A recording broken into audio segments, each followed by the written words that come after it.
We'd like to welcome Matthew Riedel to the interview room. Matthew, we'll open it up for questions in a couple minutes, but first off, you are a Houston native, making a start in your home city. How's it feel to be home?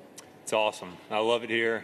Just kind of got a lot of good home feelings and stuff. I've watched this tournament growing up for forever. My dad marshaled it for a few years, so it's kind of a full circle to kind of be back and get to compete out here.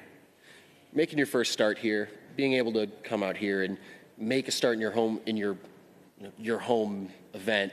How does it feel to have a home game kind of in your own backyard? Oh, it's great. I mean, it's 15 minutes from my house, so you get to sleep in, you get to kind of hang out in your own bed, in your own room, which is just another level of comfort factor. I'm sure throughout the week I'll see a lot of friends and family coming out and support. It's just kind of fun. You know where the areas are to go. It's just everything is kind of easier, a little less stress-free going into the week. You had mentioned as we were coming into the media center that you're living at home right now, actually. Very convenient this week, but what's that been like this season, being able to have your parents' support and also still have some chores around the house? Yeah, it's been great. I mean, they've been so much and meant so much to me, just supporting me to kind of get me to where I am, and also welcoming me back when first graduated college last year, figuring out where I want to be, what all that looks like. They've been very welcoming for that, but I still earn my keep with some chores, dishwasher, laundry, all that good stuff. So it's a mutual relationship there.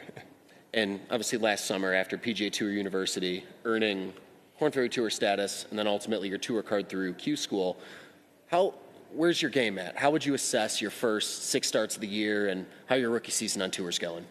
It's been solid. I mean, it's been okay, I'd say. Game's feeling better and coming around definitely week by week. But my goal when I first turned pro, which was not even a year ago, is just to get out and learn and figure out what everything's supposed to look like and then kind of adapt your game to that. So I'd say through the 6 events, I feel comfortable out here. I'm learning the ropes and figuring out what it takes, because Korn Ferry golf's a little different than PGA Tour golf, and that's a little different than college golf. So it's kind of figuring out how to adapt your game to be prepared week in and week out when you play all these great venues and be able to kind of compete against Rory and Scheffler and all those guys and feel good.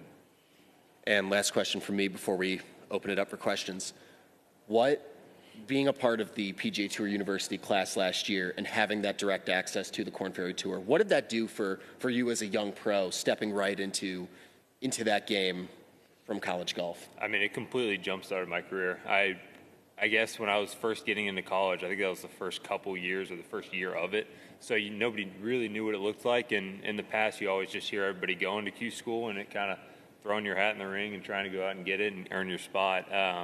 But to kind of be able to plan last spring of, hey, well, this is what my summer is going to look like, and played great golf. And if you would have told me a year prior from now, I wouldn't have ever believed it. And it's all from PGA Tour U and kind of the access we were given. And it's been great that players before me have played well to kind of earn that status and kind of keep those rewards coming in.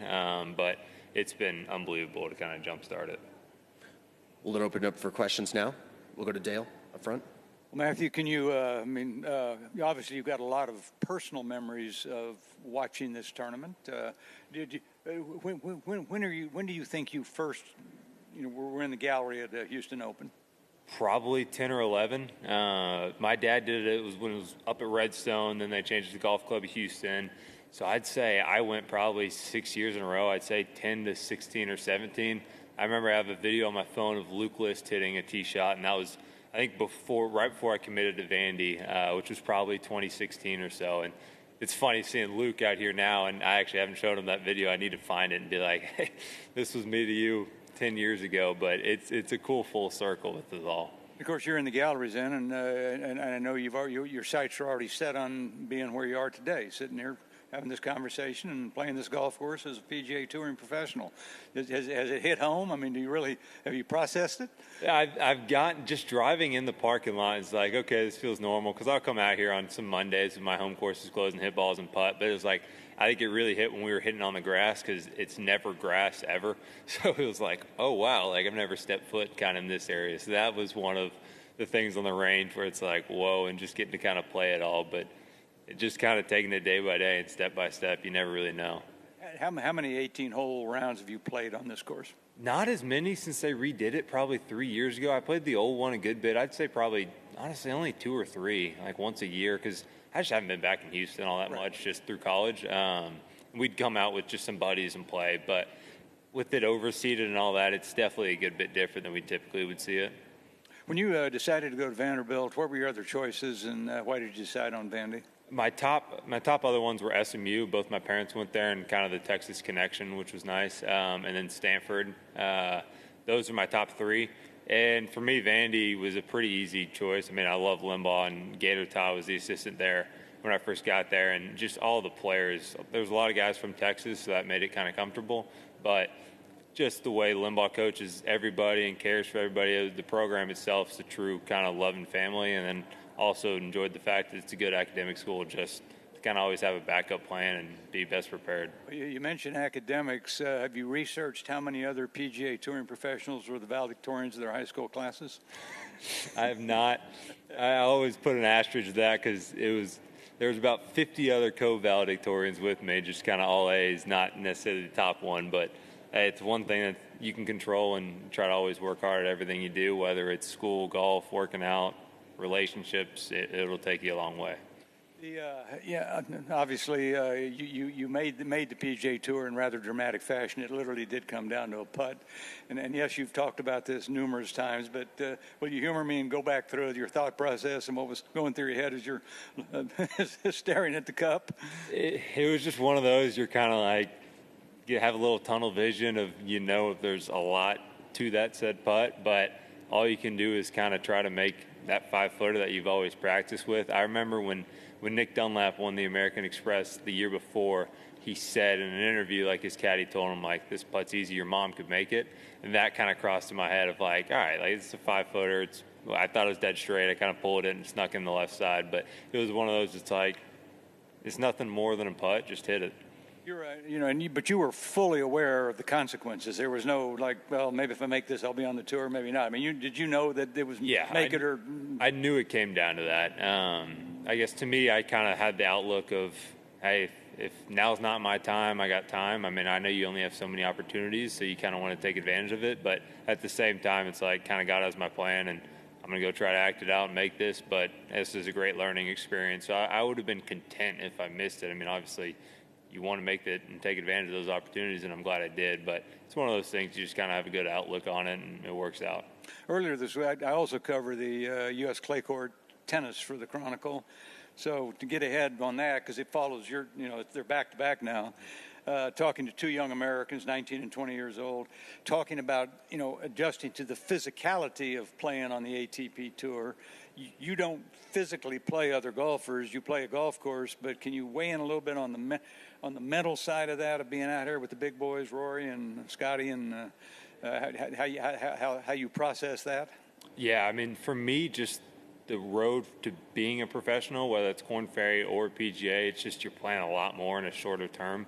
I think in college you'd always play and then have a week off or 9 days off and be able to kind of always regroup and kind of get back fresh again. And I think for me in the Korn Ferry, I played 13 out of 14 weeks, and then out here you play 3, you're off 1, you play 3, and so it does kind of stack up. And a lot of it's just being able to figure it out on yourself on the road, because back in college, you had a lot of teammates and players and coaches that you could lean into and say, hey, what do you think I'm doing here and here? What's your plan on this hole?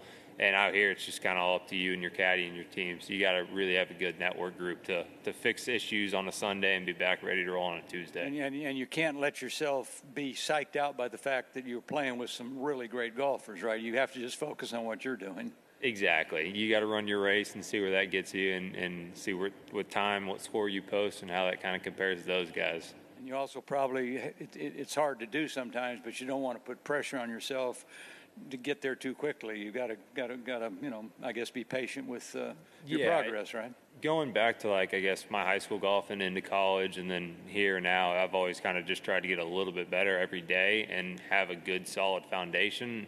Never really peaked, I'd say, too early in my career in college golf or high school golf being a top recruit or top player. I just kind of gradually got a little better, and that's always been my goal. So I'm not too worried really about results. I mean, I'd love for them to kind of pile in, but more just, am I trying to do the best thing I can do for myself? And I'm 24 right now, so it's like you see where I'm at in 28, 29, 30. Hopefully that's just a gradual, steady progression. In the beginning, why golf? It's a good question. I mean, I played basketball and baseball up until about 8th grade. My dad always played, so it was always fun playing with my dad and my older brother. It just got to be where I probably wasn't good enough at basketball. Baseball, I just didn't love. I was a good pitcher, but didn't love it. And then golf, it was kind of the best of both worlds. I just loved, I guess, always having to figure it out and not really ever being kind of ahead of the curve. I was always good at it, but it was just like you gotta have a lot of discipline and spend a lot of time and effort into it. And I just loved it. But ultimately, you went out there with your father, and he kind of, he didn't Yeah. force you to play golf, but Didn't force me. Once you decided you liked it, it was good. Exactly. He just really instilled kind of the love of the game and the enjoyment of it. It was never for him, never trying to shoot a score or anything. It was just getting out there, hitting shots, and having fun. My grandpa was always a little strict on like the scores, and you got to finish everything out. And he never loved that, and he kind of brought that to me, and I kind of found a happy medium of still shooting a score, but also enjoying it. Just Did either of them play to a handicap themselves? Nothing. They were just your active recreational. Yeah, your active 10 handicappers. Okay. All right. Well, hey, what the tough question to answer here, but what makes this the next 5-6 days a success for you? That is a good question. Honestly, just kind of staying in my own process. I've never really competed in my hometown like this, to where I've got a bunch of texts from people that are going to be coming out and supporting me. So not get lost in that. I looked and saw the weather on Thursday, Friday is going to be a little tough. So kind of just staying kind of grounded and focusing on what you can control and kind of just staying in the moment. I mean, I know my game's plenty good to be out here and compete out here. So it's just a matter of putting it all together. I feel like I've kind of done a couple good things and a couple bad things at some events, but not put anything together fully. So just try to be a little better than last week and then regroup and then go forward. Is there extra pressure playing in front of a lot of friends and family? I don't think so. I think it's kind of a privilege to kind of have a lot of people out and support you. It'll be definitely a change of scenery when you're on the first tee and there's a little more people out there, but I'm excited for it. It should be a lot of fun. It's everything I've dreamed. Have you done a head count yet of how many you're expecting? I've not done a head count yet. I guess we'll get there when we get there. We may have some people fall out if it's raining or windy. I appreciate it. Thank you. Of course. Go to Cameron. Going back to PGA Tour, obviously Gordon has his card already locked up, and I know JVP's kind of in a similar situation to what you were last year. How much have you talked with either of those guys about maybe what to expect once they kind of finish up their college careers? Yeah, I've had a lot of conversations. Gordon and I were talking a week ago about potentially staying together at some events and stuff, which is really exciting because it's always great to have a good support group out here and people to hang out with. And then I've talked to Jackson a little bit more. I mean, I guess he's having, I think, a pretty good week this week, and it has been the last couple, so he should be pretty good for Korn Ferry. But just kind of talking him through just, hey, you just got to kind of play solid and focus on 1 week at a time. Just for him, just helping him. For me, answering any questions that he may have for me, just to kind of help him get it done. But he's a great player. Jackson will 100% get through Korn Ferry, I think, pretty easily and have a lot of success out here. But it's just been fun kind of talking to them about going through that process for me, looking back towards it, and a little just the difference between your college golf and pro golf, because you pick everybody's brain, but everybody's got a different takeaway. So my takeaway is a little more of you just got to be able to problem solve a little faster than you kind of did in college, and just try to help them go through any just growing pains. Is it still weird to you, or have you had to adjust to people asking you for your advice and everything about how to be a tour pro? A little bit. It's funny because, Gordon's always been a world beater, so we're always asking, Sarge, hey, how do you hit this shot? Or what was it like playing? Because he's played a few tour events. What was it like playing here, U.S. Open or Masters or anything? And then for me, he'll kind of pick my brain a little bit about, hey, what's it like playing 3 weeks in a row out here? So it's a little change of scenery of actually being the one to give advice. But, we all – at Vandy, I think we had a great kind of collaborative team, which was awesome. We'd always pick each other's brains, whether it was about school, golf, anything. So it's nice to kind of have that relationship with the guys. Yeah. So your best golfing moment in Houston ever? Ooh. That's a good one. I played the CB&I, which is a big AJGA invitational, my senior year. I think I finished 5th or 8th or something. I don't know the exact number, but played really well, and we had a bunch of Vandy guys there, and that was kind of leading into college. So that was probably my best one. I haven't made a hole-in-one, so I can't lean on that at my club or anything. Yeah, that's probably it. And you won the state championship, but that was not in the Houston area. Yeah, I won the state. That was in Georgetown, which is like just north of Austin. And have you ever met Andrew Luck? Ooh. I don't think I have.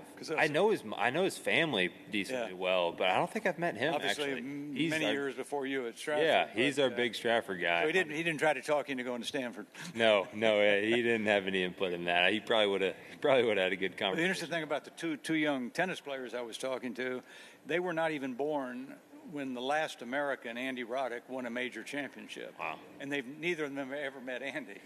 Now, golf, obviously, yeah, we're kind of still in the game here. But yeah. Anyway, well, welcome back, man. Thank you. And then one more. Finish up. Hey. Nice to meet you. Hey, I'm Todd Freed with the H-Town High School Sports TV show. Mike, I just had one question, which you just kind of referred to right now, and that was going back to your junior season. Is that when you won state, right? Yeah, correct. What was that experience like, winning the 6A state championship as a high school junior at Stratford? It was awesome. I think that year before I played as an individual, so the team didn't make it, but I made it through and I think finished 11th and kind of struggled coming down the stretch. So it was fun being able to redeem myself a little bit there. It's a good course. It was kind of one of those, you just get in the moment, you play well, and you kind of had to post a score and wait and see. And I remember I played really well, birdied the last, and felt pretty good leaving. And then we went to go, me and my teammates went to go grab a burger and kind of come back to see if because there was a 2-hour gap, and we kept refreshing, and it just looked good the whole way, and got back and was like, oh, wow, like that just happened. So that was really cool. And I remember driving back when I got home, a bunch of my friends and some, I think, faculty up there did a little something like celebration when I got home to Stratford. So that was by far, I think, kind of the start or one of the good golf memories of kind of winning a tournament. Awesome. Thank you, Matthew, and best of luck this week. Thank you.